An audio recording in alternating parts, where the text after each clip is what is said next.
Ndị be anyị ekenekwanụ m unu. Anyị sị ka nkonye chiri ya zelu. Anyị sị n'ụbọchị nkịta adịrị na anyị na mma. Na anyị ga-adị ka echi na echi ada agwụ agwụ. Otu anyị kwuru otu akwa ya dịrịrị. Ise.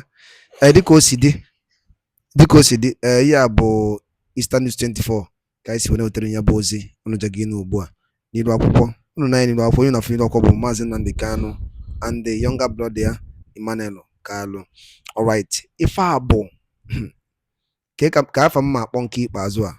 Ife ọ tọnyere ebe a bụ ife niile zoro ezo onye ọbụla bụ onye Igbo kwesịrị ịma n'obodo a. And ya bụ interview emere ya na international media. Ebe a ka ọ nọzi wee tọnye ihe niile na-eme na South East.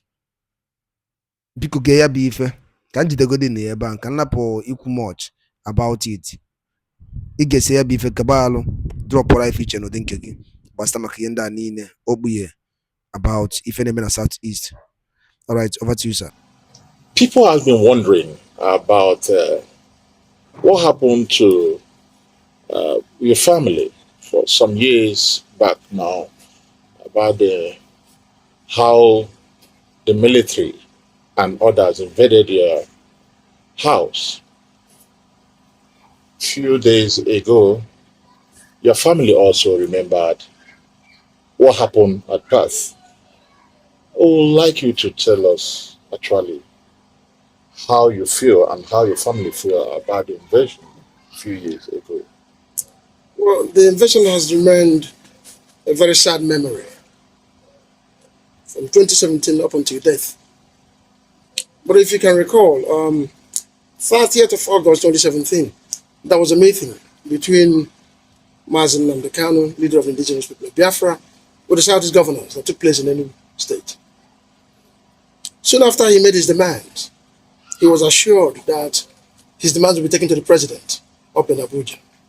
But funny enough, 2 weeks after which, the house was invaded, codenamed Operation Python Dance, that took over 28 lives and subsequently led to the death of my parents.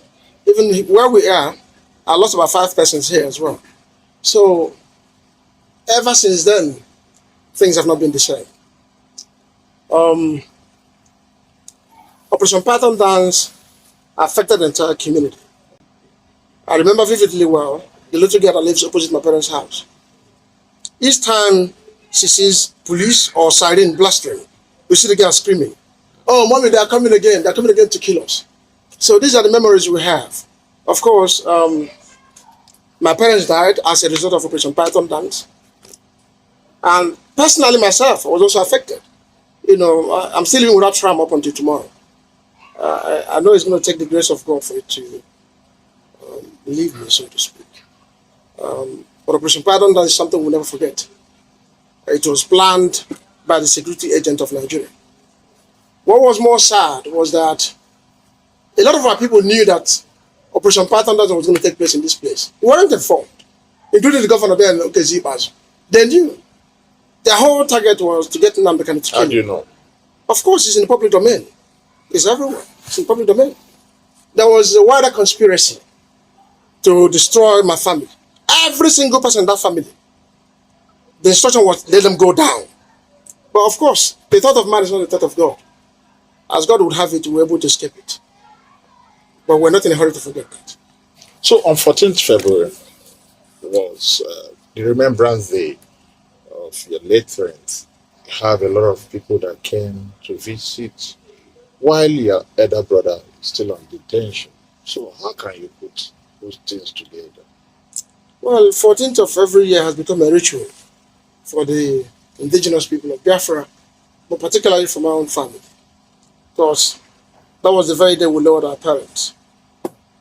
And ever since then, every 14th of every year, February, we will honor them. It's painful that my brother is not here, but then what can we do? I'm here, to make sure that family is fully represented. It wasn't easy, going back to their grave side, to pour libations, trying to remember what I would say should have been in the past. It was a very difficult one. As you may know, people came from all over Biafra land. to honor that very occasion. And it's a ritual that we must keep doing until the end of time. They lost their lives for what they believe in. I keep saying it time and again. Their death wasn't natural. If not for the trauma, my parents would have still been alive today. But then they are gone, but we'll keep honoring them. Yes, let's go back to your elder brother and also his detention for some years right now.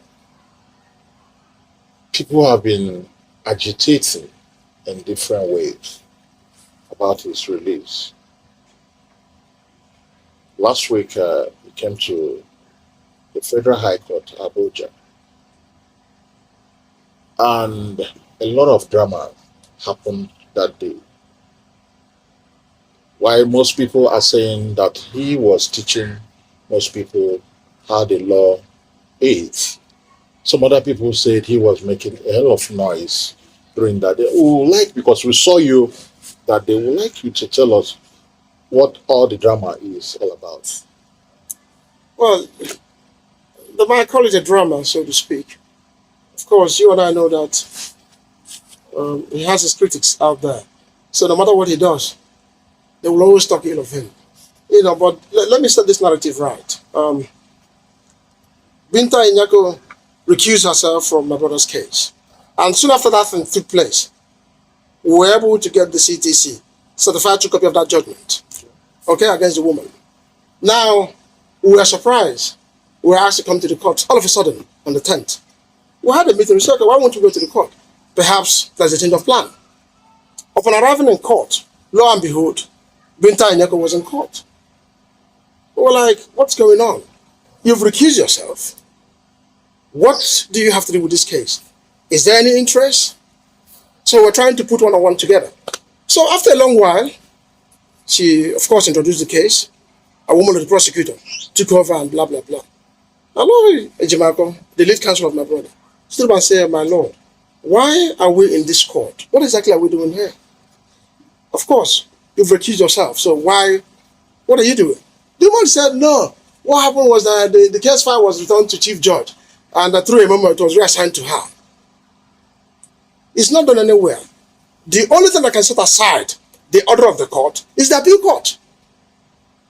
Do you understand? So, of course, Mazen Namdekan, he's well versatile with the law. He took it up from there and was teaching them what the law says. It's as simple as that. He narrated the law both to the judge and to the prosecution team.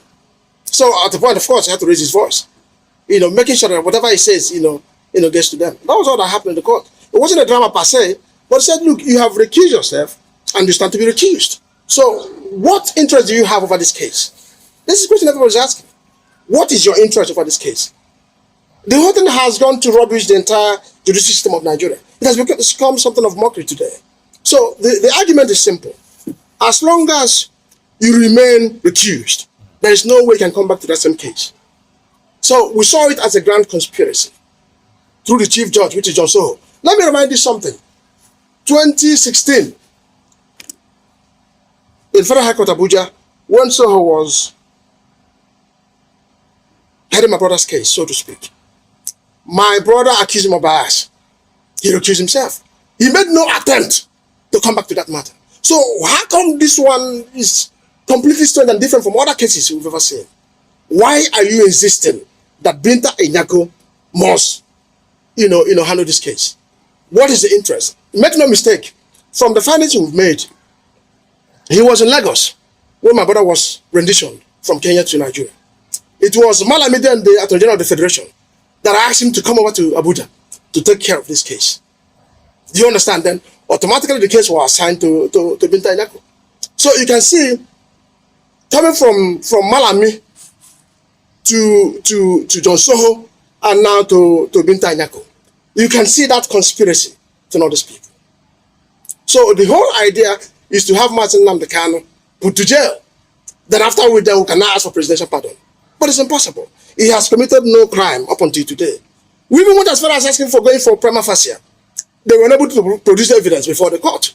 All they wanted was to bring all the security agents, come and testify, whatever he says stands. But with Martin Namdekano, it's not going to work. things must be done and must be seen to be done right. That is where we are today. Sir, we also have some other questions to ask you. Last time in a media chat with the governor of Abia State, there's a question that was thrown to him about how far has he gone to make sure Mazen Nnamdi Kanu is out from detention. His answer is he is doing a background work to make sure he will be back. So let me go back to you and what's the relationship with the family and the governor of Abia State? How far has he tried to make sure that your brother is out? Secondly is the Southeast governors, what have they done to make sure or to hear from your brother or to make sure that your brother is out from detention? Well, it's a very good question to ask. From what I know, from 2017 up until today, I'm not sure they have done enough. Or should I say they have done absolutely nothing to secure the release of Mazen Nnamdi Kanu. The big question is this. Since 2021 up until today, the Southeast Governors Forum as a body is yet to meet with Mr. President. Why is it taking longer than necessary? The case of Igboho was something completely different. You saw the Yoruba elite, all the politicians, all of them went to Benin Republic to make sure they secure the release of Sunday Igboho. How come in the case of Mazen Nnamdi Kanu, the governors are completely silent? Like I've said, they are complicit in what is happening. Either they are beneficiaries of insecurity, because if through the one piece in Alibo, by now they would have done something. I repeat, why have they not been to see Mr. President up until today? What are they afraid of? I've listened to some of the things they are saying, because some of them said they're elected leaders, so to speak. Nnamdi Kanu is not elected. So when it comes out, what's going to happen? They are more concerned with his post-release more than anything. They are not even worried about Alibo to be secured. But like I've said, Nnamdi Kanu meant well for everybody. He is not part of the problem, he's part of the solution. I keep saying this over and over again. So why have they not, up until now, met with Mr. President? A few months ago, I saw them on the media saying, oh, very soon we're going to secure Mazen Nnamdi Kanu's release. We're going to meet with Mr. President. What is keeping them up until this point? Don't you think they're doing that in the background? No, nothing has been done. Let them go and see Mr. President and demand for the release of Mazen Nnamdi Kanu. You see what will happen. President is not a fool. If Nnamdi Kanu is your son, come and see me so we can sit down and find a way out. I've said this before. Bullet and guns will not solve the problem. The only thing that will solve this problem is having meaningful conversation, a round table. On a round table, a meaningful conversation on a round table, eyeball to eyeball. That's the only thing that will bring peace. Not the court, not guns and bullets, not all the bickerings here and there. No. The only thing that will solve this problem is to sit down on a round table and then begin to look at the issues that are germane Mazen Nnamdi Kanu raised. Until that is done, I don't see us going anywhere. What are the issues? They are simple. He said they should revive all the moribund industries. He talked about good health system. He talked about dredging the River Niger. He talked about allowing Enugu to function as a full international airport. He talked about Akwa Ibom Seaport and the airport. He talked about the Iguacha, which is present day Port Harcourt, seaport and that of international airport. He talked about Samumbakwe Airport, to be allowed to function as a full cargo international airport. These are his demands. There was no Biafra mentioned in it. Now, let me put this to you. The only functional seaport today, so to speak, is in Lagos. Now, I'm an Igbo man. I'm in the southeast of Nigeria. Now, perhaps I have a goods to clear in Lagos. I have to pay transport from here to go to Lagos to go and clear the goods. On my way coming, I have to settle all the security agents on the road until I get to Alibo. What would that cost? Causing inflation. Whereas from here to Port Harcourt will take me like less than an hour to go and bring my goods. Whereas from Lagos takes almost 12 hours. Taking all the risks while coming back. So they know this is economic strangulation. They know what they're doing. They know exactly what they're doing to suppress Ndibo as it is.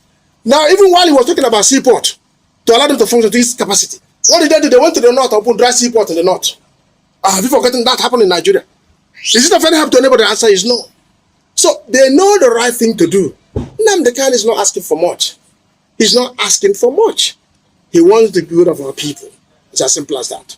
Okay, down to Southeast. Insecurity in Southeast. Most people have been saying the detention of your elder brother, releasing him will make Southeast to be secured, for people to know who has been committing offense.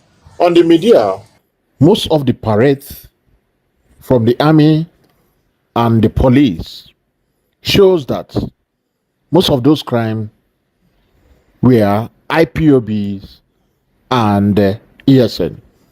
So what's your take on that? Are they your members?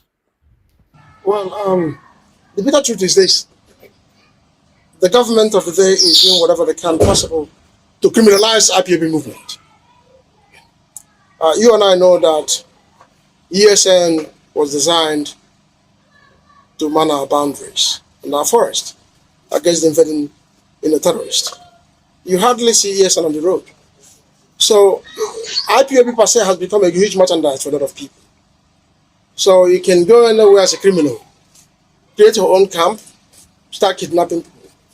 And before you know it, they said it's IPOB. So whatever happens in Alibo is IPOB. Even if you slap your wife now, you are an IPOB member. So that's the way it is. That is the narrative in Alibo. But we know the truth. Now, the only way, the fastest means in which you can stop all this evil going around Alibo is to have Mazi Nnamdi Kanu release. They will be able to identify those criminals where they are. Because as long as he's in detention, make no mistake, people will keep stealing, they will keep maiming and killing, and organ harvesting as well. You know what? People come from all over Nigeria, even outside Nigeria, down to Southeast to kill and to do organ harvesting. But at the end of the day, they tag IPOB. Now look at the businessman in Anambra State that was caught by the so-called security agent. They told the man if he refuses to settle them, that they will tag him an IPOB member. So this is how bad it is in Alibo. So they are doing whatever they can to suppress IPOB. But it's impossible. It is extremely impossible because we understand the vision of IPOB. Of course, we're not criminals and we cannot be. Like Mazi Nnamdi Kanu has always said. He said, I don't give life, I cannot take life. It's as simple as that. So if they are not benefiting from insecurity, I repeat, by the power that be, particularly the Southeast governors, if they are not benefiting from insecurity, believe you me, they would have done something differently. Abacha once said, I'm sorry to quote this, that if insecurity lasts more than 24 hours, the government is involved in it. So somebody somewhere is fighting hard to make sure they will rubbish the name of IPOB. That's what they're doing. They see IPOB as their biggest threat. You know, ndị Igbo si Chidera is the end. So it doesn't matter your level of effort to rubbish IPOB will not work. So what is happening today in Alibo, as long as you're a man, as long as you remain a criminal, a kidnapper, all you need to do is to go somewhere in the bush, open your own camp with Biafran flag, and then, you become an IPOB member. So whatever happens is IPOB. Even the security agents themselves, they are busy creating fake camps, tagging it IPOB camps, just to make sure they keep IPOB down. That is exactly what is happening. All right. Recently, the Deputy Speaker of the House of Rep, Right Honorable Benjamin Carlo, during the meeting of this new creation of Southeast Development Commission, after their meeting, he made a pronouncement and also begged the President of Nigeria for him to please release Mazi Nnamdi Kanu so that there will be peace in Southeast. What's your reaction on that? You know, should I say that different people with different approach, so to speak. In as much as we all have one direction, the way you present this case is what matters so much. He's the Speaker of the House. He's part of the government. He's doing what he's supposed to do. And of course, I commend him for that. You know, I also commend other people who are working genuinely hard to make sure Mazen Nnamdi Kanu is freed. But more importantly, the more we keep begging Mr. President, it looks as if Mazen Nnamdi Kanu has committed crime. Do you understand? But like I've said, we are all different people. How we choose our words is entirely up to us. But then I would prefer them making a very firm demand. Firm demand. They need to come together as a people, as a body, as a political elite, so to speak. Come together and make a strong case for Mazen Nnamdi Kanu. If you look at what is happening, you see individuals are calling for the release of Mazen Nnamdi Kanu. That is where I have problem. Why don't they come together as a people from the Southeast, and demand for the release of Mazen Nnamdi Kanu? I think that will go a long way. But like I've said, I have my respect for him. He's doing a whole lot of job, and I commend him for that. And for other people as well, I commend him. So, what do you have to say about, like you've mentioned it here, that most people, some arm robbers and other people, who use that name, IPOB or ESN, to commit crime? What's your message to them? It is no longer business as usual, because Mazen Nnamdi Kanu has adopted a new approach on how to deal with all these people. He has made it clear repeatedly. If you are in the bush, killing, maiming, or perhaps involved in organ harvesting, you had better stop now, because tomorrow might be too late for you. He has set mechanisms in place that will checkmate all these people. As I speak to you now, it's ongoing. And he's not relenting about it. He's not happy. He said, I have come that my people might have a better life and not to destroy them. So, most of them caught today, some of them come from Benue State, some from the north and all of that. Not particularly from Alibu. You know, what they are doing is that, let us do whatever we can to rubbish Alibu, to make sure this place is ungovernable. That's what a lot of people are doing in Alibu today. I remember the few of them that were caught the other day. They couldn't speak Igbo language. They are complete strangers. IPOB members? They're not IPOB members. They have insignia and all of it. So when you see them, you will assume they're IPOB members. By the time you engage them, you discover, oh, God, who are they? So a lot is happening. And the only person that can stop this evil is Mazen Nnamdi Kanu. I assure you, if he gets released today, within 24 hours. Ọbụla sọsọ m were ntị ọma m na nụrụ ife nwanne Nnamdi Kanu kwuru n'iru akwụkwọ ọ kọwara ndị mba ụwa both ma UN onye ọbụla na-ege ntị and dịka o sikwu ya dịka onye aka ọ dị anyị ga-arapụ nnukwu nri ya atụ ihe ndị a niile okwu gasịrị n'iru akwụkwọ ka efu nche n'ụdị nke unu drọpụrụ anyị ifu nche gbasara maka ihe bụ ihe ndị a niile okwu